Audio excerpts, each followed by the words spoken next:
I'll be exploring Chrome Music Lab and the application that it could be with brain breaks, movement breaks, dance breaks, with spectrogram, with rhythm, and Kandinsky. So let's check out rhythm first. So if you click on rhythm, these fun little guys pop one up. I'm gonna just choose these. I like this better. And so this is just like a quick thing that you can do. You create with your students. Create all these different sounds. You can see like as I'm pressing this, these little like I don't know rhinoceros creatures.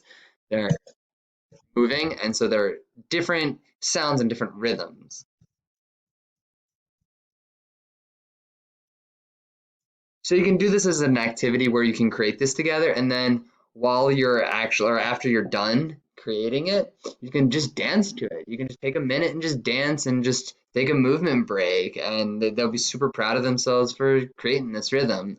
Check out the Twitter link that I put in the chat where a teacher did do that. Another like brain break or calm down or something maybe that they need to help get their mind off of maybe they're really angry, the student, maybe they're just in their feeling space. Spectrogram. What's really cool is like you'll see different instruments and it's pretty cool. You'll see exactly how it looks like. How does the sound waves look? And you got birds. There's so many things you have here. You got a wine glass, you got a trombone. You can even record your own voice here and see what it looks like, which is really, really cool.